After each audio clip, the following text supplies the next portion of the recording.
തിരിഞ്ഞും മറിഞ്ഞും കിടന്നിട്ട് കാശിക്ക് ഉറക്കം വരുന്നുണ്ടായിരുന്നില്ല. അവൻ്റെ മനസ്സിൽ മുത്തശ്ശി വൈകിട്ട് പറഞ്ഞ കാര്യങ്ങളായിരുന്നു. വൈകുന്നേരം ഫ്രഷായി താഴേക്ക് ചെന്നപ്പോഴാണ് ഹാളിൽ എല്ലാവരും കൂടി ഒരു ചർച്ച. മുത്തശ്ശിയുടെ മടിയിൽ കിടന്ന് വാതോരാതെ എന്തൊക്കെയോ പറയുന്നുണ്ട്. അമ്മയും അച്ഛനും എല്ലാം കേട്ട് ആസ്വദിച്ച് എതിരെയുള്ള സോഫയിൽ ഇരിപ്പുണ്ട്. ഇനി ഇവൻ എൻ്റെ കുറ്റം വല്ലതും പറയുവാണോ, അത് ചിന്തിച്ചുകൊണ്ടാണ് അങ്ങോട്ട് ചെന്നത്. ആ മുത്തശ്ശിയുടെ കണ്ണൻ വന്നു. വാ, വന്നിരിക്ക്. കാശി അവർക്കടുത്ത് കിടന്ന് സെറ്റിയിലേക്ക് ഇരുന്ന് ഫോണിലേക്ക് ശ്രദ്ധ ചെലുത്തി. മനുക്കുട്ടൻ എന്താ ഇപ്പോൾ വീട്ടിലേക്ക് പോകാത്തത്? നിന്റെ അച്ഛനും അമ്മയ്ക്കും നീ അങ്ങോട്ട് ചെല്ലാത്തത് നല്ല വിഷമമുണ്ട്. എന്തിനാ മനുക്കുട്ട അവരെ വിഷമിപ്പിക്കുന്നത്? വേണ്ട, അങ്ങനെ ഇവൻ അങ്ങോട്ട് പോയിട്ട് സൂര്യനാഥൻ എന്ന എൻ്റെ അനിയൻ കൊരങ്ങൻ ഇവനെ കാണേണ്ട. അവനോട് എത്ര തവണ ഞാൻ പറഞ്ഞു സീതയും കൂട്ടി ഇവിടെ വന്ന് നിൽക്കാൻ. അത് കേട്ടോ അവൻ ഇവിടെ വന്ന് ഈ കമ്പനി കാര്യങ്ങളൊക്കെ ശ്രദ്ധിച്ചാലെന്താ? ഇവിടെ എല്ലാവർക്കും സന്തോഷമായി താമസിച്ചൂടെ? ഞാൻ അവൻ്റെ സ്വന്തം ചേട്ടനല്ലേ, അന്യനൊന്നുമല്ലല്ലോ. എൻ്റെ ശരീരത്തിൽ ഓടുന്ന അതേ ചോര തന്നെയല്ലേ അവൻ്റെ ശരീരത്തിലും ഓടുന്നത്. ആദ്യം തമാശയ്ക്ക് പറഞ്ഞു തുടങ്ങിയതെല്ലാം പറഞ്ഞു നിർത്തിയപ്പോൾ ശബ്ദമിടറിയിരുന്നു. അത് ശരിയാ വല്യച്ഛൻ പറഞ്ഞത്. അച്ഛൻ ഇങ്ങോട്ട് വന്ന് നിന്നാലെന്താണ്? ഈ കണ്ട സ്ഥാപനങ്ങളൊക്കെ എൻ്റെയും കണ്ണൻ്റെയും പിന്നെ ഈ വയസ്സായ വല്യച്ഛൻ്റെയും തലയിൽ വെച്ചിട്ടേ സൂര്യേട്ടനും സീതക്കുട്ടിയും കൂടി ലേറ്റ് ഹണിമൂൺ ആഘോഷിക്കുമായിരിക്കും ചിലപ്പോൾ. ഡാഡാ, ഞാൻ കിളവനൊന്നുമല്ല, ഇപ്പോഴും ഞാൻ സ്റ്റിൽ യൂത്ത്, യുനോ. പിന്നെ ഞാൻ എൻ്റെ അനിയത്തിയെയും അങ്ങനെ പലതും പറയും എന്ന് കരുതി നീ അതൊന്നും ഏറ്റുപിടിച്ച് കുറ്റം പറയേണ്ട കേട്ടല്ലോ.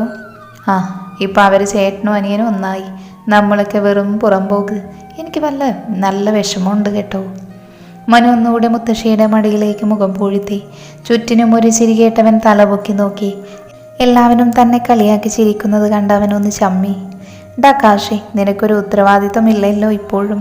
മുത്തശ്ശി എന്തോ പ്രധാനപ്പെട്ട കാര്യം പറയാൻ വേണ്ടി നിന്നെ നോക്കിയിരിക്കാൻ തുടങ്ങിയിട്ട് എത്ര നേരമായിരുന്നു. നിനക്ക് കുറച്ചുകൂടെ ചമ്മിയതിൻ്റെ ക്ഷീണം മാറ്റാൻ വേണ്ടിയാണ് കാശിയോട് അങ്ങനെ പറഞ്ഞത്. പക്ഷേ കാശിയുടെ രൂക്ഷമായുള്ള നോട്ടത്തിൽ പറയാൻ വന്നത് ബാക്കി മനു വിഴുങ്ങി. ചെറുക്കന് തീരെ പേടിയില്ല. എന്തുവാ മുത്തശ്ശി, അവ പറയാനുള്ളത് അത്ര സീരിയസ് കാര്യമാണല്ലോ. കാശി സെറ്റിയിലേക്ക് ഒന്നുകൂടെ ചാരി നേരെയിരുന്ന് ഫോൺ ലോക്ക് ചെയ്തു വെച്ചു. മുത്തശ്ശി മക്കളോട് രണ്ടാളോടും മുത്തശ്ശിക്ക് കുറച്ച് കാര്യങ്ങൾ പറയാനുണ്ട്. നിങ്ങളോട് മാത്രമല്ല, നിങ്ങളുടെയൊക്കെ അച്ഛനോടും അമ്മയോടും കൂടെ. സൂര്യനോടും സീതയോടും എത്ര പെട്ടെന്ന് ഇങ്ങോട്ട് വരാൻ ഞാൻ പറഞ്ഞിട്ടുണ്ട്. ഇനി കുറച്ച് നാൾ അവരവിടെ ഉണ്ടാവേണ്ടത് അത്യാവശ്യമാണ്. എന്താമ്മേ, എന്തെങ്കിലും പ്രശ്നമുണ്ടോ? ലക്ഷ്മിക്ക് ടെൻഷൻ തുടങ്ങിയിരുന്നു. പ്രശ്നമുണ്ടോയെന്ന് ചോദിച്ചാൽ ഉണ്ട്, ഇല്ലേന്ന് ചോദിച്ചാൽ ഇല്ലാന്നും പറയാം. അമ്മ കാര്യം എന്താണെന്ന് പറയൂ, എന്താണെങ്കിലും പരിഹരിച്ചല്ലേ പറ്റൂ. മഹാദേവനും തൻ്റെ അഭിപ്രായം പറഞ്ഞു. അതേ മഹി, പരിഹരിച്ചേ പറ്റൂ. പരിഹാരം ആ ശിവശക്തി തന്നെ കാണിച്ചു തന്നിട്ടുണ്ട്. കുറച്ച് ദിവസങ്ങളായി പാർവതി സമേതനായ മഹാദേവനെ സ്വപ്നം കണ്ടുണരുന്നു. മഹാദേവൻ്റെ രൂപത്തിൽ കണ്ണനെയാണ് കാണുന്നത്, പാർവതി ദേവിയുടെ രൂപം വ്യക്തമല്ലാത്തതുപോലെ. അതുകൊണ്ട് ഞാൻ കഴിഞ്ഞ ദിവസം രാമമൂർത്തി അദ്ദേഹത്തെ ചെന്ന് കണ്ടിരുന്നു. അദ്ദേഹം പറഞ്ഞത് കണ്ണന് വിവാഹത്തിനുള്ള സമയം എത്തിയെന്നാണ്. കുറച്ച് നാളുകൾക്കുള്ളിൽ തന്നെ കണ്ണൻ്റെ പാതി അവൻ്റെ വാമഭാഗത്ത് ചേരുമെന്ന് നേരത്തെ ഭഗവാൻ തീരുമാനിച്ചിരിക്കുന്നതാണ്. ഇവരുടെ ഒത്തുചേരൽ നമ്മൾ തീരുമാനിക്കുന്ന മുഹൂർത്തത്തിൽ അത് നടക്കില്ല. അതിനായുള്ള മുഹൂർത്തം മനുഷ്യനാൽ തിട്ടപ്പെടുത്താൻ പറ്റില്ലത്രേ. കണ്ണൻ്റെ മാത്രമല്ല മനുവിൻ്റെയും അടുത്തെത്തിയെന്ന്. അവൻ്റെ പെണ്ണിനെ അവൻ കണ്ടു കഴിഞ്ഞു എന്നാണ് അദ്ദേഹം പറഞ്ഞത്. അത് പറഞ്ഞപ്പോൾ മനുവിൻ്റെ ചുണ്ടിലൊരു ചിരിമിന്നി. അത് വേഗം തന്നെ മറച്ചവൻ മുത്തശ്ശിയെ ശ്രദ്ധിച്ചു. പിന്നെ അദ്ദേഹം ഒരു കാര്യം കൂടെ പറഞ്ഞു. എന്താണെങ്കിലും പറയമ്മേ. അത് കണ്ണിനെതിരെ ശക്തനായ ഒരു ശത്രുരൂപം കൊണ്ടിട്ടുണ്ടത്രേ. പക്ഷേ അവൻ്റെ പാതി കണ്ണിൻ്റെ പെണ്ണ് അവനോട് ചേർന്ന ആ ശത്രുവിലും 10 മടങ്ങ് ഊർജം എൻ്റെ കണ്ണിന് ലഭിക്കുമെന്ന് അദ്ദേഹം പറഞ്ഞത്. അങ്ങനെയല്ല എങ്കിൽ ജീവന് വരെ ആപത്ത് സംഭവിക്കുമെന്ന്. ലക്ഷ്മിക്ക് പേടി വരുന്നുണ്ടായിരുന്നു. ആ പെറ്റമ്മയുടെ പേടി നിറഞ്ഞൊഴുകുന്ന കണ്ണുകളിൽ നിന്ന് മനസ്സിലാക്കാമായിരുന്നു. കാശി എഴുന്നേറ്റ് അമ്മക്കരികിലേക്ക് നടന്ന കൈ പിടിച്ചു.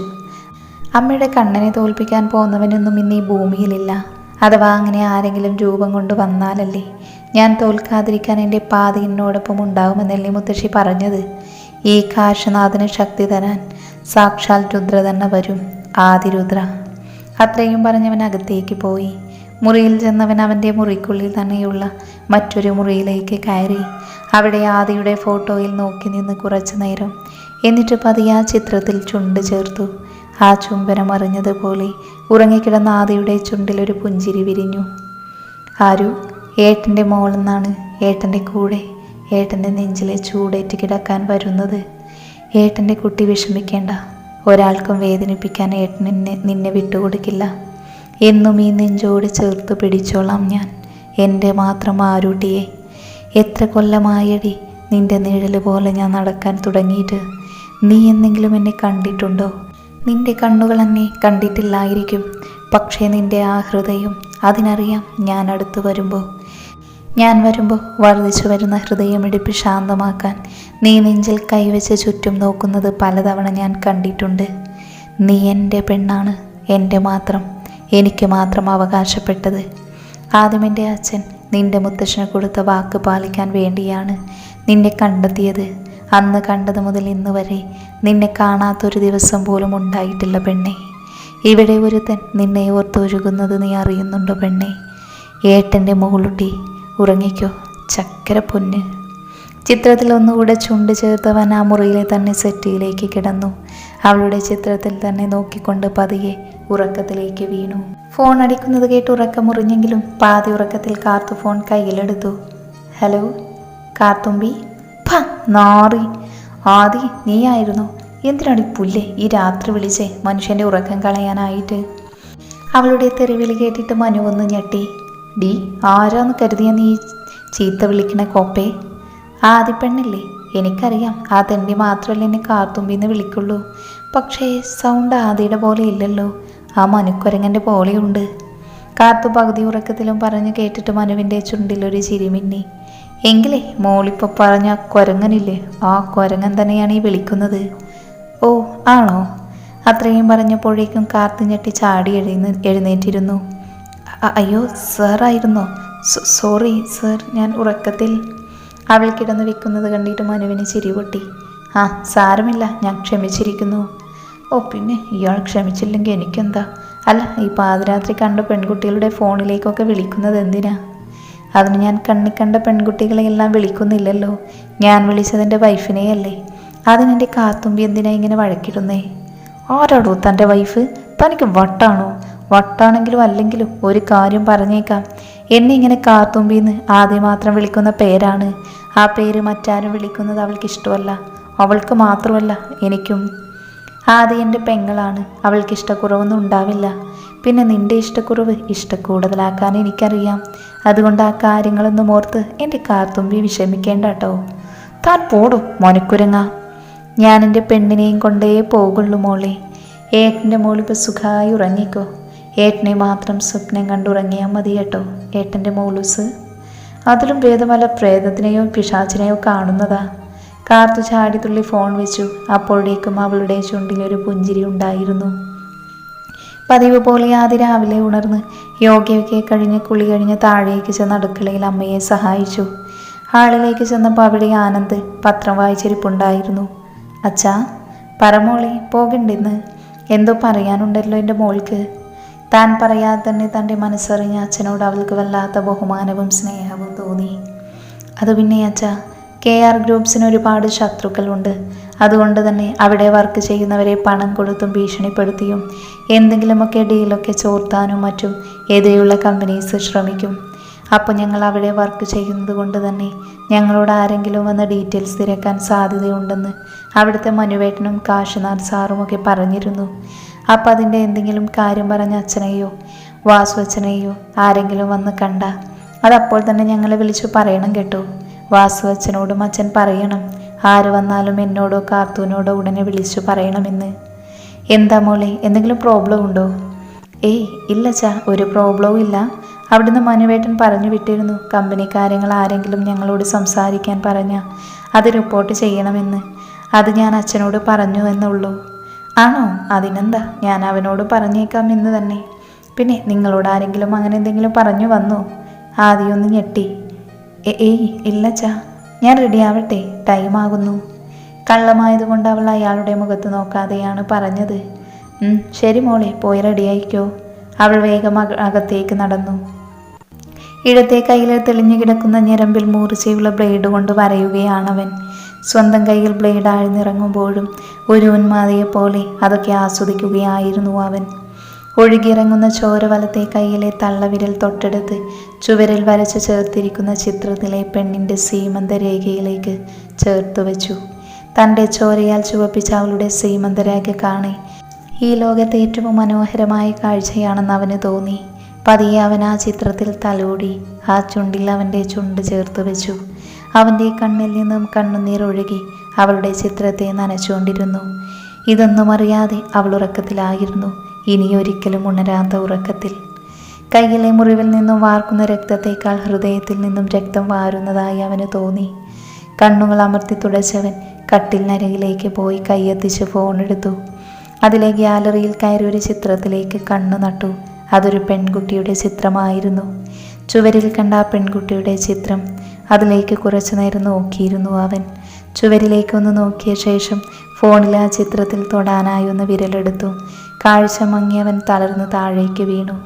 കയ്യിൽ നിന്നും വീണ ഫോണിൽ ആ പെൺകുട്ടിയുടെ നീട്ടിയെഴുതിയ കണ്ണുകൾ കൂടുതൽ മിഴിവോടെ തെളിഞ്ഞു നിന്നു. ദേവമംഗലം വീടിൻ്റെ ബാൽക്കണിയിൽ നിന്ന് ആദിയുടെ ചിത്രത്തിലേക്ക് മിഴിനട്ട് നിൽക്കുകയായിരുന്നു കാശി. അവളുടെ ആ നീട്ടിയെഴുതിയ കണ്ണുകളിൽ മാത്രം മിഴിനട്ട് നിൽക്കുകയാണവൻ. കാശി തൻ്റെ പ്രാണൻ്റെ ചിത്രത്തിൽ ഒന്ന് ചുണ്ടമർത്തി ശേഷം ആ ചിത്രത്തിൽ നോക്കിയൊന്ന് കണ്ണി ചിമ്മി ചിരിച്ചു. അവൾക്ക് വേണ്ടി മാത്രം വിരിയുന്ന ചിരി. അപ്പോഴേക്കും മനു റൂമിലേക്ക് കയറി വന്നിരുന്നു. ഡാ കാശി, നീ വിളിച്ചു എന്ന് വല്യമ്മ പറഞ്ഞു. എന്താടാ? വാ പറയാം. അവൻ മനുവുമായി ബാൽക്കണിയിലേക്ക് നടന്നു. റെഡിയായി ഇറങ്ങിയതാണ് ആദി. സ്കൂട്ടി എടുക്കാൻ നിൽക്കുമ്പോഴാണ് കാർത്തു മൂളിപ്പാട്ടും പാടി ഗേറ്റിനടുത്തേക്ക് വന്നത്. കാത്തുമ്പി വാ, വന്ന് വണ്ടിയെടുക്ക്. ഗേറ്റിന് വെളിയിൽ തന്നെ നിൽക്കുന്നവളെ നോക്കി ആദി പറഞ്ഞു. ഇല്ലടി, ഇന്ന് സ്കൂട്ടിയിലല്ല, നമ്മൾ കാർ വിടാമെന്ന് പറഞ്ഞു മനുവേട്ടൻ. അല്ല മനു സർ. പെട്ടെന്ന് തിരുത്തിയെങ്കിലും മനുവേട്ടനെന്ന് വിളിക്കാൻ വന്നത് ആദി കറക്റ്റായി കേട്ടിരുന്നു. അവൾ പതിയെ ഗേറ്റിൽ പിടിച്ച് ആകാശം നിരീക്ഷിക്കുന്നവളുടെ അടുത്തേക്ക് ചെന്നു. ചേർന്ന് നിന്ന് കാത്തു നോക്കുന്നിടത്തേക്ക് തന്നെ നോക്കി. എന്താ കാത്തുമ്പി, നീ കാക്കയുടെ എണ്ണ എടുക്കുവാണോ? കാത്തു പെട്ടെന്ന് ഞെട്ടി അവളെ നോക്കി ചമ്മിയൊരു ചിരി ചിരിച്ചു. അത് ഞാൻ ചുമ്മാ ഇങ്ങനെ മഴ വരുന്നുണ്ടോ നോക്കുമായിരുന്നു. ഓ, മോള് കാലാവസ്ഥ നിരീക്ഷിക്കുമായിരുന്നു. അത് ചേച്ചി അറിഞ്ഞില്ല പൊന്നെ. എന്തോ ഒരു മാറ്റമൊക്കെ ഉണ്ട്. ഒറ്റ ദിവസം കൊണ്ട് മനുവേട്ടനായി അല്ലേ? കാത്തു ചമ്മി ആദ്യം നോക്കി. അയ്യോടാ ചമ്മണ്ട. അല്ല, എന്താ നീ പറഞ്ഞത്? വണ്ടി എടുക്കേണ്ടെന്നോ?